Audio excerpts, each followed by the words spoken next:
26व्या वर्षामध्ये वयामानाने आपल्या भाविकांमध्ये जे थकलेले आहेत, बुजुर्ग झालेले आहेत,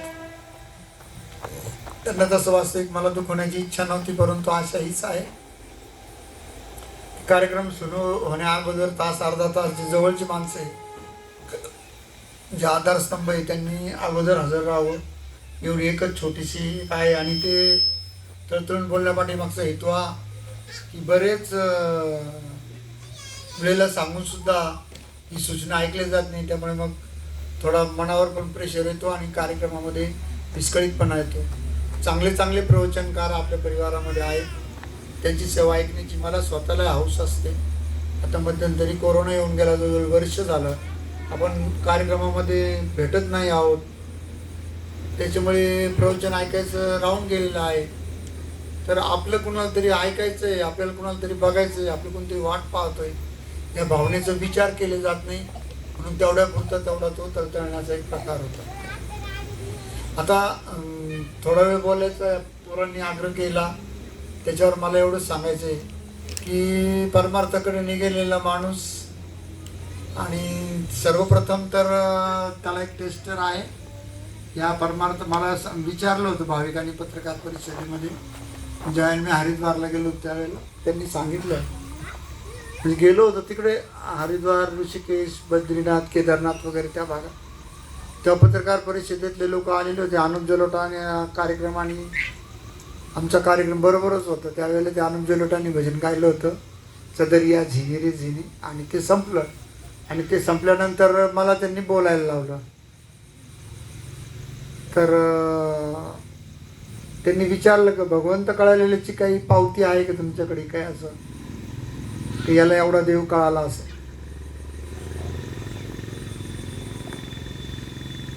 जसं पाणी किती आहे ते लिटरमध्ये मोजले जातं, करंट किती आहे ते व्होल्टेजमध्ये मोजले जातं, कपडा किती आहे ते मीटरमध्ये मोजले जातं, वस्तुपदार्थ किती आहे तो किलोमध्ये मोजले जातो. तसं देव कळायलाची काही आहे का तुमच्याकडे पावती? म्हटलं हो आहे. म्हणजे काय आहे? म्हटलं त्याच्या बोलण्या वागण्यामध्ये, पाहण्यामध्ये, आचरणामध्ये जेवढी मधुरता येईल तेवढाच देव त्याच्यामध्ये आहे. जय घोष घ्या.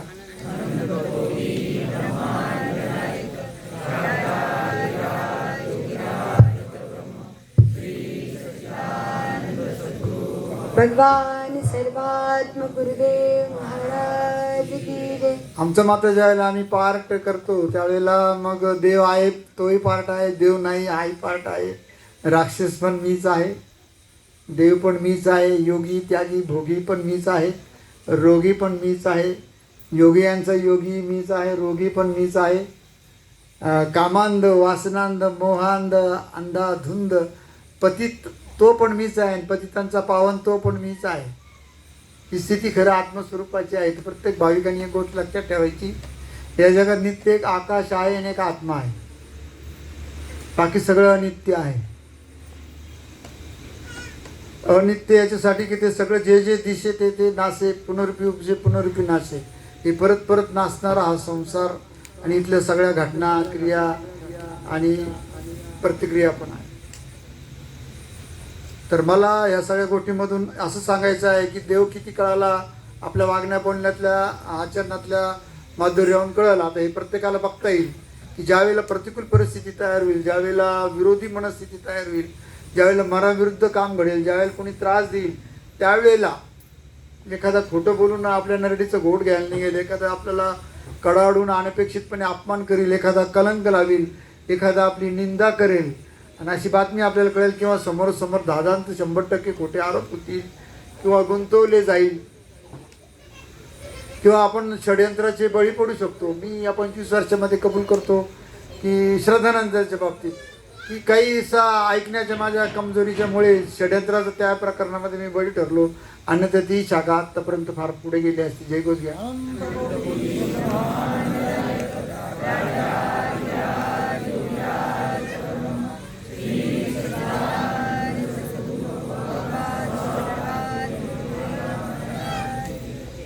असं काही नाही आले देवाजीच्या मनात येते, कोणाच्या चालीने जे व्हायचं होतं ते होऊन गेलं. आता शोक आणि व्यर्थ चिंता करण्यात काय आपल्याला अर्थ नाही. आता आम्ही तुम्हाला प्रवचनामध्ये शिरून आणि बाहेर काढणार आहोत. तर ज्या ज्या व्यक्तीला आपल्या जीवनामध्ये तपासायचं आहे की मी परमार्थात आहे किंवा नाही, नीट लक्षात घ्या. मी सद्गुरूंना ज्यावेळेला ते शरीरधारी होते त्यावेळेला विचारलं होतं की कसं ओळखायचं की याचं आपल्यावर प्रेम आहे किंवा नाही, कसं ओळखायचं की हा भगवंताकडे चालला किंवा नाही, कसं ओळखायचं की याची दिशा परमार्थाकडे चाललेली आहे. तर त्यांनी सांगितलं की या म्हणजे रस्त्याने घाट आहेत, कणक म्हणजे पैसा, कांता स्त्री असली तर पुरुष, आणि पुरुष असला स्त्री, यांच्याविषयी शारीरिक ओढ असणं, मानसिक नाही, वैचारिक नाही, आध्यात्मिक नाही, ती एक. आणि जे काही वस्तू पदार्थ आहेत त्यांची भूक घेण्याचा अव्यस, याला कांता म्हटले गेलेले. म्हणजे कणक, कांता, सत्ता म्हणजे अधिकार, वर्चस्व, मी सगळ्यात मोठा, माझ्यापेक्षा सगळे खालचे, किती जरी भ्रष्ट झालो तरी पण मी श्रेष्ठ आहे, ही भावना मनात बाळगणे, किंवा किती जरी योग्यतेचा माणूस झाला तरी तो आपल्या कानाखालीच राहायला पाहिजे, हे गोष्टीसाठी, वर्चस्वासाठी युद्ध करणे ते. आणि लौकिकता म्हणजे मोठेपणा, मान अपमान. तर आता हल्लीचं परमार्थ कलियुगामधलं कसलं झालेलं आहे की त्याला पहिली गोष्ट कणक, पैसा. अगदी 1 वर्ष 2 वर्षाच्या मुलापासून जरी धरलं, आता आपल्याच परिवारामध्ये एक व्यक्ती जन्माला आली, ती अवघ्या 1-1.5 वर्षाची पण नसेल, पैसे दिले की लगेच तोंडात घालून खायची तयारी दिली. तर म्हणजे इतकं अट्रॅक्शन, अर्थात पैशाविषयी लोभ हा एका जन्माचा नसतोच, धनसंग्रहाचा लोभ हा एका जन्माचा नसतो. अनेक जन्म ज्या ज्या वेळेला माणसाची मिळतील त्याच वेळेला संग्रह व्हावा असं व्यक्तीला ते वाटतच असतं. त्याच्यामुळे ते गुण आणि ते संस्कार चालेलच आलेले आहे, बरोबर. मग तो पार 90-95 वर्ष जरी म्हातारा असला, मी असे पण माणसं पाहिलेले का जे हळूच ते काही बंडीतून वगैरे पैसे काढायचे आणि कोपऱ्यात मान करून किंवा पलीकडे जाऊन मोजायचे. आता मी माझ्याकडे सुद्धा येणारे म्हातारे बघतो, ते 2000च्या 500च्या नोटा, 100च्या नोटा बाजूला काढून, 50ची नोट बाजूला काढून, मग 20ची, 10ची किंवा 5ची अशी काही दिसते की एखाद्याची कोपऱ्यात त्यात मिळालेली अशी निवडून आणि टोपल्यात टाकतात आणि मग पाया पडतात, माऊली मला आशीर्वाद द्या, माझ्या पोराचं कल्याण झालं पाहिजे, केसच्या निकालात मी लय हैराण झालो, माझ्या पोरीची सोयरीक ठरली पाहिजे, माझ्या घराचं बांधकाम निवडून राहिलं, भाऊबंद खूप त्रास देतात, धंद्यात बरकतच नाही, माझी नोकरी दुसऱ्या गावाला गेली, आजारात पैसा घरात पुरत नाही. आता 5 रुपयात काय काय करावं आपण? तुम्ही तर सारं करू शकता, तुम्ही तर सगळं जाणतात, पण बेटा हो तुम्ही हा विचार करा का तुम्हाला कळतं का आपण एवढ्या पैशात गुरुदेवाला खुश करू, एवढ्या लायकीचं काम किती होईल याचा विचार नको व्हायला. अपेक्षा काय आपली? मोक्ष मिळाला पाहिजे, भगवंताचं दर्शन घडलं पाहिजे, धनधान्य पशुवृद्धी पुत्र पौत्र समग्रही सर्व प्रकारच्या अनुकूलता दारात आल्या पाहिजे, व्यवसायामध्ये नावलौकिक झाला पाहिजे, पिकं पाणी असले तर चांगले झाले पाहिजे, नोकरी असली तर बढती झाली पाहिजे. अपेक्षा ही दिन दुगणी रात चौगणी प्रगती झाली पाहिजे. आणि खर्च करायची पाळी आली तर ही अशी पेरलणी तर उगवणार कसं? ह्या मुद्द्यावरून तुम्हाला एक पारमार्थिक मुद्दा सांगतो. सचिन भाऊ तुम्हाला घाई असली तुम्ही सुट्टी देतो, कारण म्हणजे तुमच्या अडचणीमुळे, बाकी काही नाही. तर परमार्थामध्ये एक मुद्दा मी तुम्हाला देतो आज, नीट लक्षात घ्या. 26वं वर्ष म्हणजे मोठं तप झालं, 25 वर्ष गेलेले आहेत. 26 वर्षानंतर आपल्या परिवाराचा जो अनुभवाचा अर्थ येतो तुमच्या पुढे ठेवतो. तुमचं पुण्य बाळसं का नाही धरत? ऐन वेळेला आटाआटीन कटकटी का येतात? हातात तोंडातले घास निघून का जातात? बरकत का येत नाही? मराविरुद्ध का घडतं? एक खुसपट तब्येतच का काढती? नुकसानीच का होत चालतात? वेळेवरती शरीरच साथ देत नाही, मनच साथ देत नाही, पैसाच साथ देत नाही, परिस्थितीच साथ देत नाही. असं का होतं? जशी आपली तब्येत आहे शरीराची गुटगुटी ते व्यायाम वगैरे व्यवस्थिताची, अशी आपल्या परमार्थाची तब्येत आहे का? एक चारित्रिक तब्येत आहे, वैचारिक तब्येत आहे, मानसिक तब्येत आहे, शारीरिक तब्येत आहे. मग त्याच्यामध्ये अपघात होतात, शरीराचे अपघात होतात, बरं ना, संकर होतो, विचारांचे अपघात होतात, भांडणं त्यांना चालतात, कोर्ट कचेऱ्या होतात, समज गैरसमज होतात, व्यवहाराचे सुद्धा अपघात होतात. नीट लक्षात घ्या, व्यावहारिक अपघात पण होता. आमदानी किती त्याचा विचार न करता खर्च केले जातो. आज एक पैशावरून सूत्र आलं ते तुम्हाला सांगतो. एक भाग आहे इमोशनल म्हणजे भावनिक, आणि एक भाव आहे प्रॅक्टिकल म्हणजे प्रात्यक्षिक. नीट लक्षात घ्या, पैशाच्या जगात प्रात्यक्षिक चालतं, मात्र पैशाविषयी निर्णय घेतले जातात ते भावनिक अवस्थेत घेतले जातात, आणि तिथं माणसाची गल्लत नाही. प्रॅक्टिकल जो हा भाग आहे हा स्वतंत्र आहे, इमोशनल हा भाग आहे हा स्वतंत्र भाग आहे. भावना आणि भाव हा स्वतंत्र व्यवहार आहे, व्यवहारच आहे. परमार्थ करणं हा सुद्धा व्यवहार आहे. पूजा करणं, आरती करणं, जप करणं, किती संख्या झाली, काय करणं, इतका वेळ देणं, हे व्यवहारच गोष्ट आहे. व्यवहार व्यवस्थित ज्याला जमला नाही त्याला प्रपंच जमला नाही, ज्याला प्रपंच जमला नाही त्याला परमार्थ कसं जमल.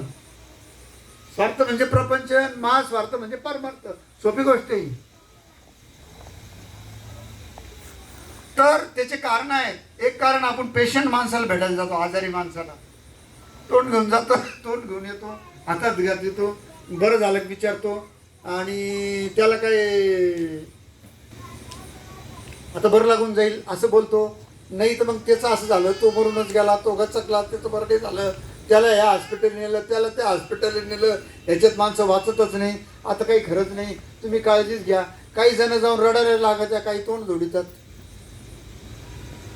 जातात कुठे पेशंटकडे. ही चूक आहे. तिथे योग्य असं आहे की त्याला बरं वाटेल, त्याला आधार येईल, त्याला नीट लक्षात घ्या. माणसाचं माणूस पण कशात आहे. आता आपल्या एका माणसाने आम्ही लोखंड झालो तरी बरं आहे म्हणून काय अर्थ नाही. पहिले माणूस तर व्हा. धीर देणे, आधार देणे, सांत्वना देणे, अश्रू पुसणे, हे माणुसकीत बसणारी कामं आहेत. आणि या सगळ्या गोष्टी बिना खर्चाच्या आहे. नीट लक्षात घ्या, याला खर्च लागत नाही. तर पेशंटशी त्या पद्धतीने बोललं पाहिजे. परत तिथं गेल्यानंतर काही ना काही त्याला औषध म्हणा, त्याला फळं म्हणा, त्याला कपडे ब्लँकेट म्हणा, त्याला चपला म्हणा, त्याच्या डॉक्टरची फी म्हणा, त्याला काही खाऊ म्हणा, त्याची एखादी छोटी मोठी इच्छा असेल आपल्याला झेपेल अशी म्हणा, ती पूर्ण करण्यास तुम्ही प्रयत्न करा. पेरले ते उगवते, बोलण्यासारखे उत्तर आहे ते, वाईट बोलणे ते काय निमित्त आहे. तुम्ही जर चांगलं पुण्य पेरतच नाही तर कुठून येणार आहे तुम्हाला. ही तब्येत कोणती तुमची सांगितली मी, आर्थिक तब्येत. दान केलं नाही, दान कसं आहे माहिती आहे, ऑक्सिजन आहे, ताबडतोब कामा येतं ते. दान हे वा शान आहे, ज्ञान हे वा मान आहे, ज्ञान तिथं मान आणि दान तिथं शान. एखादा पेशंट ICU रूम मध्ये गेला आणि त्याला ऑक्सिजन लावला, तसं जसं काम करतं तसं हे दान काम करतं. तर त्या पेशंट जवळ दान करायला पाहिजे, आपल्या ऐपतीप्रमाणे, माघार नाही घ्यायला. एक त्याच्यानंतर वडीलधाऱ्या माणसांकडे आपण जातो, जे थकलेले आहेत, ज्यांचे चष्मे फुटलेले आहेत, ज्यांना चपला व्यवस्थित नाही, ज्यांना नातू आलेला खर्चायला काही पैसे राहत नाही, ज्यांना गायाच्या गोठ्यात बसावं लागतं. पुढच्या पडवीमध्ये ते डबडे TV आले, 2-2, 5-5 ब्लॅक अँड व्हाईट, छत्र्यावाले आणि माणसं पाठीमागं बसलेले, त्यांना कपड्याला साबण नाही, आजारी पडले तर धकून घ्या म्हणतात घरचे, जेवायला वेळेवर नाही. अशा लोकांकडे गेल्यावर त्यांना पण त्यांच्या पद्धतीने काही ना काही तुम्ही द्यायला पाहिजे. तिथं खाली हात नाही जायला पाहिजे. वडील असो, आई असो, अरे हे पुण्य उगवणाऱ्या फॅक्टऱ्या आहेत, त्याच्यात इन्व्हेस्टमेंट करा, गुंतवणूक करा, बँकेत पैसे भरल्यावर व्याज मिळतं ना. मग तसे पुण्य मिळवण्यासाठी गुंतवणूक करण्याची स्थान आहे ते. आई, वडील, गुरु, आजारी पेशंट, तुम्ही यांना पैशात मोजता, तुम्हाला कसं माणूस म्हणायचं. व्यवहारात मोजता तुम्ही. आईला होणारा त्रास, तिला येणारा आजार, त्याला लागणारा खर्च, वडिलांना लागणारा खर्च, त्याला होणारा आजार तुम्ही पैशात मोजणार. असं जर करत असेल तर ते व्यवहारात कसं मावत? जिने बाळूते घेतले, जिने दूध पाजलं, जी जेवणा अगोदर आपल्याला जीव घातलं, जे आपल्यासाठी रात्रभर जागली, तिला सुद्धा तुम्ही पैशात मोजणार. मग ज्याला आई नाही, ज्याला वडील नाही, मग त्याला चुलती आहे, मामी आहे, चुलते आहेत, बहिणी आहेत, भाचे आहेत, ज्यांना तुम्ही करा. बहिणी भाच्याला दान केल्याने आपल्याला वंशाचं नाव वाढतं आणि संतान बाधा होत नाही. नीट ऐकून घ्या, तो बुधग्रहाचा प्रभाव आहे बहिणी असणे. ज्या घरात आई खुश असते तिथे मनशांती जास्त टिकते, कारण चंद्रग्रहाचा तिथे प्रभाव आहे. जिथे वडील खुश असतात तिथे सूर्यग्रह चांगला असतो कुंडलीतला. म्हणजे आपलं म्हणतो ना, सूर्य जिथे नुसतं लोकांचं घेतलं, लुबाडलं, दिलंच नाही तर मग गुरुग्रह खराब होतो, तिथे बरकत राहत नाही. त्यासाठी दान केलं पाहिजे, गुरुग्रह प्रसन्न होतो. गुरु तुम्ही म्हणतात, पण गुरुला प्रसन्न करण्याचा उपाय दिला मी तुम्हाला. जे तुम्ही देऊ शकतात ते दान, तर ते तुम्ही केलं पाहिजे. तुमची चारित्रिक तब्येत खराब झाली, तुमचं शरीर डाऊन होऊन जाईल, समाजातली प्रतिष्ठा खलास होईल, मनस्थिती खराब होईल, भूक, ॲसिडिटी, झोप याच्यावर परिणाम येईल. तुमच्या घरातही तुमची किंमत राहणार नाही. अगदी सोपी गोष्ट आहे. वैचारिक किंमत खराब झाली, लोक तुमची नादी लागणार नाही, शिवे देऊन लांब जातील 4 हात, किंवा तुम्हाला टाळाटाळ करतील. तसं हे आर्थिकचे पण नियम ते तुम्ही पाळले पाहिजे. सांगितलं तुम्हाला, वडीलधाऱ्या माणसांना दान करा, रिकाम्या हाताने तुम्ही राहू नका. भेटायला गेल्यानंतर, पेशंटला गेल्यानंतर तुम्ही तसंच वागलं पाहिजे. त्याच्यानंतर ज्या घरात लहान लेकरं आहे तिथं तुम्ही खाऊ घेऊन जा, काही नाही तुमच्या हातात. बरोबर नेले तरी चालेल, रिकाम्या हाती जाऊ नका. त्यांना आशा असते. मग तुम्ही जर भरून गेले तर तुम्हाला भरून मिळेल. तुम्ही जर पेरलं तर ते तुमच्या वावरात उगवणार आहे. पेरलंच नाही तर उगल कसं? बिना पेरता उगवण्याची वाट पाहता. आणि हे सगळं करण्यामागं तुमची पुण्य वाढेल. सख्खी आई, सावत्र आई, आणि तिसरी पुण्याई आहे, आणि एक वसन खाई आहे. सख्खी आईचं संबंध कुठं येईल? पोरांपर्यंत, नातवापर्यंत येईल. सावत्र आईचा वाटा हिच्यापर्यंत येईल, मसन खायचा मारापर्यंत येईल. पण पुण्याईचा संबंध हे मेले शरीर केलं तरी पुढच्या जन्मी पण ती कामा येईल. एक माणूस आणि एक बाई, एक मुठभर माती माणसाला जास्त लावली देवानी, भर माती बायांना कमी लावली. याला इंद्रिय आलं, त्यांना येऊन आली, संपला विषय. आता मुठभर माती देवानी इकडे वापरली असती तर हे बी माणूस झाला असता ना हो. त्याचं जीवन बदललं असतं. मग ही पोरगी मोटरसायकलवर किक मारून दुपारी 2 वाजता एकटी आली असती घरी, विचारायची घरं नव्हती, जाऊ गुरुदेवाला म्हणून आली असते की आली असते. एवढी माती कमी पडली. मग पडलं का कमी? पुण्य कमी पडलं तर पुण्य पेरण्याचा उपाय आम्ही तुम्हाला सांगतो. पेरायचं नाही की हे तुमच्या हातात आहे. व्यक्तिगत गुरुदेवस्था राहून जर विचार केला तर नरकात लोळणारी आळी पोटातून येणार बाहेर जंत, आणि इंद्रपोत घेणारा देवाचा देव इंद्र राजा, हे दोघांची आत्मिक स्थितीवर येतं. हे दोघं जण त्याच्या कर्माचे फळ त्याला मिळाले, जनताच्या कर्माचे फळ जनताला मिळाले. की ज्या फल की चिंता मत करे रे इंसान, जैसे कर्म करेगा वैसे फल देगा भगवान. हे परंतु एक लक्षात ठेवा, त्याच्यामध्ये सुद्धा मर नाही. कोणत्या हेतूने कर्म केलं हे महत्वाचं. तुम्ही देण्याच्या हेतूने जर दिलं तर देव तुम्हाला देतो, आणि देव सगळ्यांना देतो म्हणून त्याला देव म्हटले जातं. जर तुमच्या लक्षात आलं, देवाला देव का म्हणतात? तो देतच राहतो. पापी असो, पुण्यवान असो, चांगला असो, वाईट असो, शत्रू असो, मित्र असो, सगळ्यांना देत असतो. तर मुलं, वडीलधारे आणि पेशंट, त्याच्यानंतर साधू संत. तुम्ही विचार करा सद्गुरूंकडून तुमच्या अपेक्षा काय काय.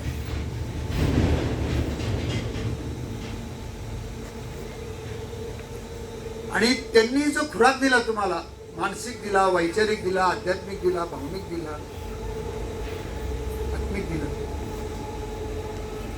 त्याची किंमत पैशात होईल का?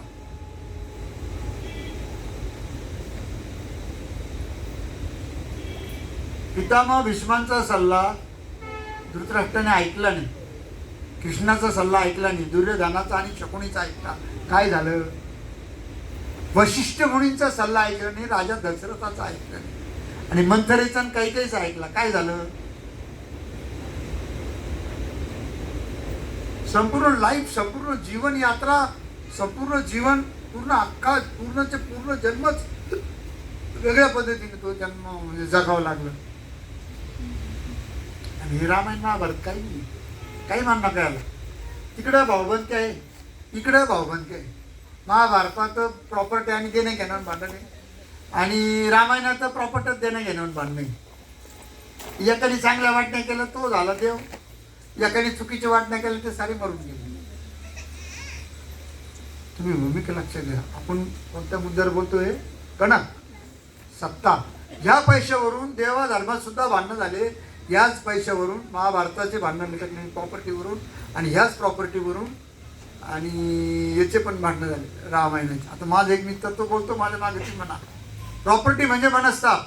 म्हणा, प्रॉपर्टी म्हणजे मनस्ताप, प्रॉपर्टी म्हणजे मनस्ताप. आणि फक्त मनामध्ये लाडवा, वाढवायचं नादी लागू नका. जे केलं ते सोडून द्या. बरोबर काही न्यायचं नाही, बंद मुठीने आलो जायचं नाही, आज जगून घ्या. खबर नाही पलकी और चिंता करना कलकी. अरे वेड्या, तुझा आत्मस्वरूप आहे.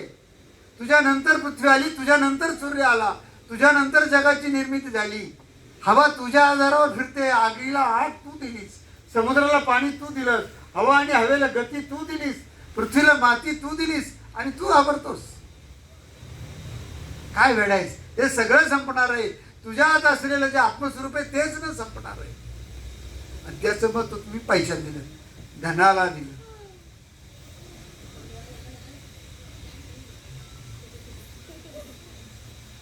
आवश्यक तेवढं राहू द्या, पण अनावश्यक मध्ये लागू नका. आयुष्यभर कष्ट करायचे, पैसे कमवायचे, म्हातारपणाला आजारी पडलं सारे दवाखान्यात घालायचे. आणि पैसे कमवल्यावर काय होतं? प्रॉपर्टी वाढते, बँक बॅलन्स वाढतो, सोनं वाढतं, काय जे सगळं चर्राच्या बाहेर वाढतं, आणि ते मागं उरतं. मग मागच्या नाही तर मिळतं. तू केला मसनामध्ये.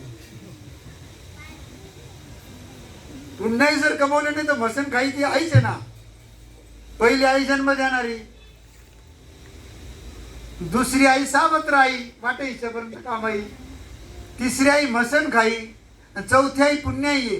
तर पुण्याई तुम्हाला मेल्यानंतर सुद्धा कशी उपयोगी येईल, त्यासाठी अर्थव्यवस्थेचं नियोजन कसं असावं, पैशांचं नियोजन कसं असावं. पैसा खुदा तो नहीं, पैसा खुदा तो नहीं, खुदा से जुदा भी नहीं और खुदा से कम भी नहीं. तुम्ही नुसती शंकराची पूजा केली तुम्हाला गांजा मिळेल आणि समाधी मिळेल. तुम्ही विष्णूची पूजा केली तर तुम्हाला ज्ञान मिळेल, एकिता मिळेल. पण तुम्हाला जर माल मला खायचे असेल, सोनं नाल लागलं, तर थोडं लक्ष्मीचे पाय धरा. लक्ष्मी प्रसन्न असल्याशिवाय घरात बरकतच थांबणार नाही.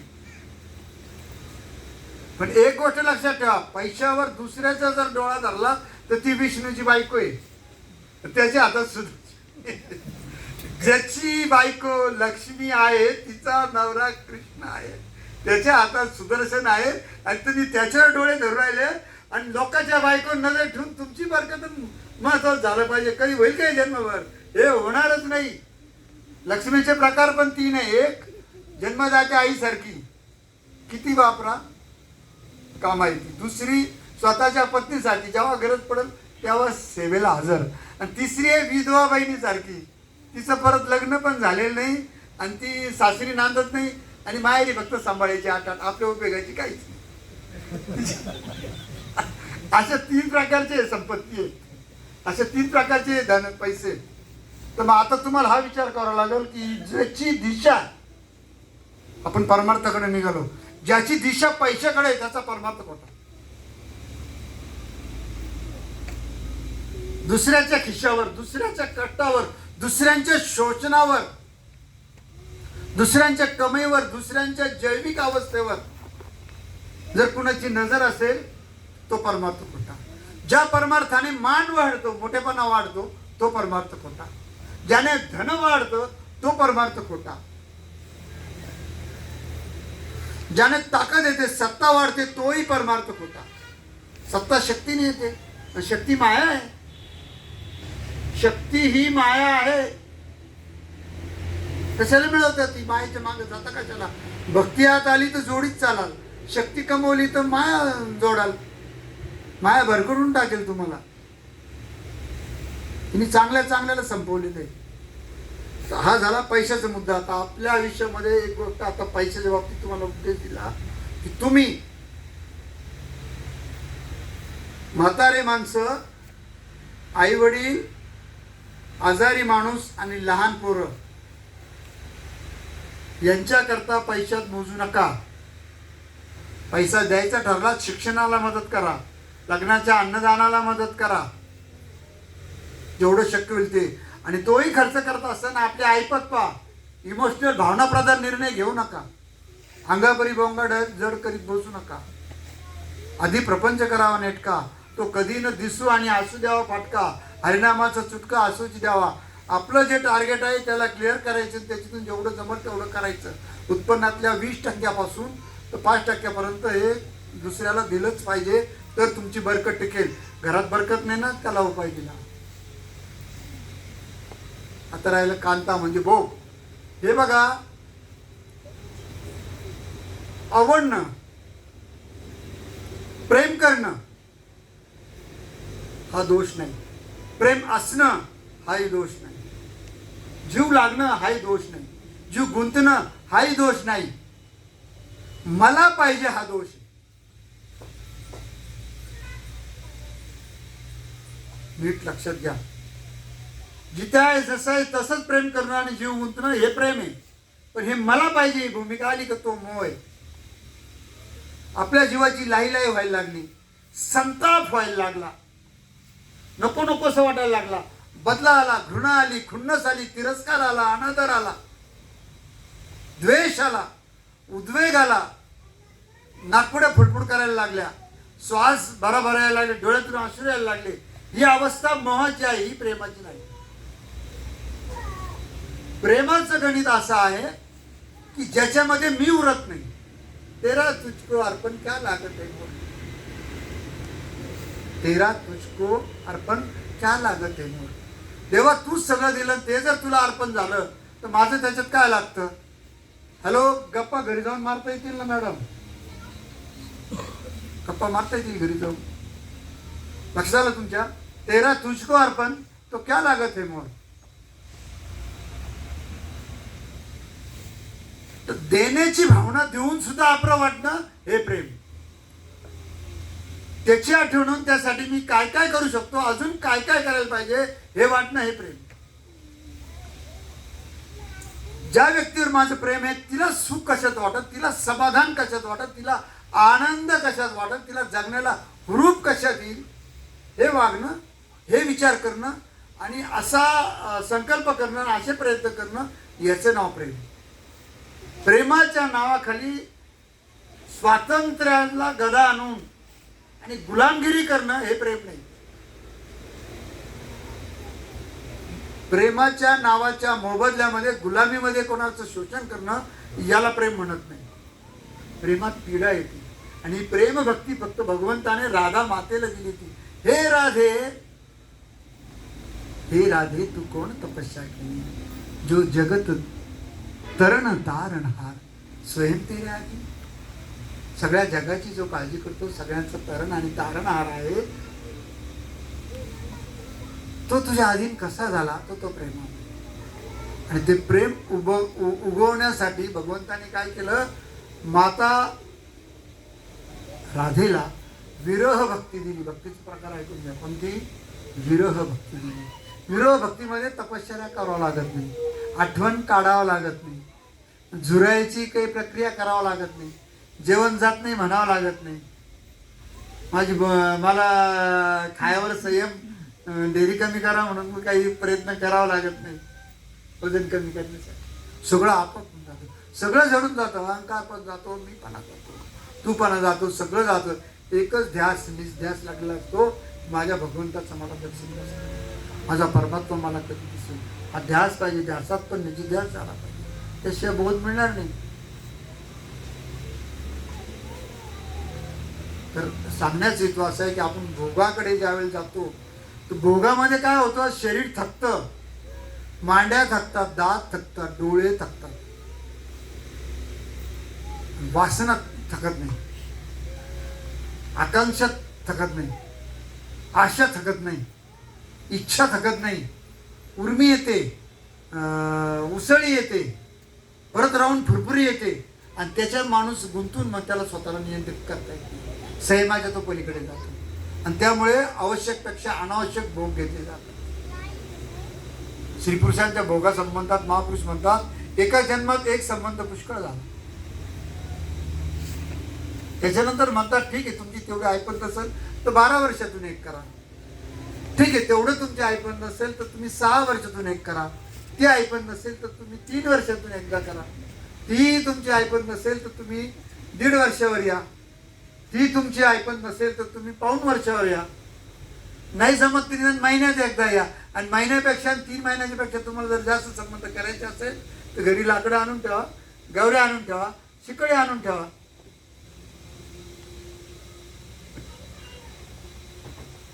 तुम्ही भूमिका लक्षात घ्या.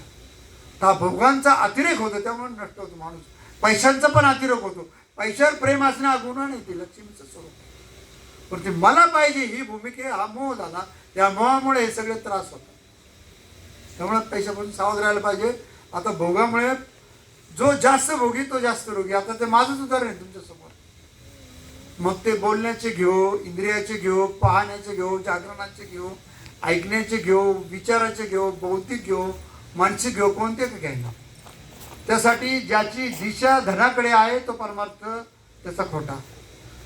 ज्याची दिशा भोगाकडे, मी विमानात फिरल, माझा मोठा आश्रम होईल, माझी फॉर्च्युनर नाही तर फार डायरेक्ट BMW गाडी राहील, रोख रस्त्याने हार धरून मला नमस्कार घालतील, मंत्री लोक माझ्या कार्यक्रमाला येतील, मी हेलिकॉप्टरमध्ये फिरल. ही भोगाची इच्छा आणि आकांक्षा मन मरे, माया मरे, मरमर गए शरीर, आशा तृष्णा कभी न मरे, कै गए दास कबीर. हा परमार्थाची दिशा नाही. हे बघा, नीट शब्दरचना लक्षात घ्या. भोग मिळणं आणि घेणं याचं वावडं नाही. धन कमवणं आणि असणं याचं वावडं नाही. पण वावगं नको.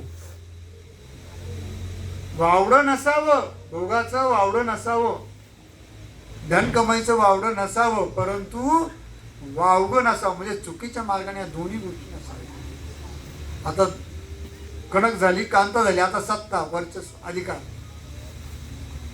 जेवढे मला दिसतील त्यांनी सगळ्यांनी मलाच मानलं पाहिजे, मलाच मोठं म्हटलं पाहिजे. मी सगळ्यांमध्ये श्रेष्ठ आहे, माझं इतकं उच्च कोणीच नाही. जे काय ते कमीच आहे. जो मानेल तेच खरं, जे मानणार नाही ते काहीच कामाचं नाही. माझं सगळंच बरोबर आहे. समजलं तरी बरोबर, नाही समजलं तरी बरोबर. खिशात 10 रुपयाचा पत्ता नाही. हत्ती केवढ्याला आहे?